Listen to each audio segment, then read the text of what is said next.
ভয়াবহ অগ্নিকাণ্ডে পুড়ে ছাই এক ব্যক্তির বসতঘর। ঘটনা বাগবাসা বিধানসভা কেন্দ্রের অন্তর্গত শনিছড়া গ্রাম পঞ্চায়েতের নদিয়াপুর ২ নং ওয়ার্ডে মঙ্গলবার গভীর রাতে এলাকার বাসিন্দা লুকমান উদ্দিনের বাড়িতে অগ্নিকাণ্ডের ঘটনা ঘটে। জানা যায়, রাতের বেলায় বাড়ির লোকজন বসতঘরে আগুনের লেলিহান শিখা দেখতে পেয়ে চিৎকার করলে ছুটে আসে এলাকার লোকজন। খবর দেওয়া হয় দমকল বাহিনীর কর্মীদের, কিন্তু এলাকায় রাস্তা বেহাল হওয়ার কারণে দমকল বাহিনীর কর্মীরা ঘটনাস্থলে পৌঁছাতে পারেনি, যার কারণে লুকমান উদ্দিনের বসতঘর আগুনে পুড়ে ছাই হয়ে যায়।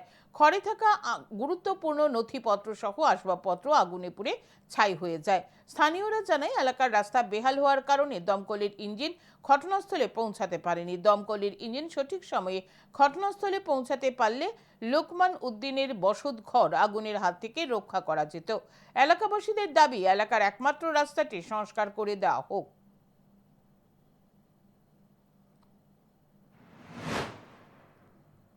পুলিশও আইসন, ফায়ার সার্ভিসও আইসন, কিন্তু তারা মানুষ আইসন শুধু, গাড়ি আইতে পারছে না। গাড়ি মেইন রোডও রয়ে গেছে।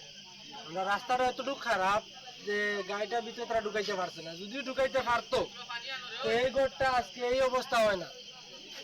আমরা এমএলএ সাহেবও আইসন, মেম্বার প্রধান সবার কাছে আমরা কইছি, প্রায় সময় আমরা মিটিংও করছি, এটা নিয়ে স্যার রাস্তাটা বানিয়ে দিন। তাই না আমরা প্রতি মতলব ওয়াদা করিয়া গেছেন, তোমার রাস্তা হইব, আমরা করিয়া দিব। আমরা এমএলএ সাহেব আজকে অতদিন হয়ে গেছে, রাস্তার কোনো নামও নাই আর।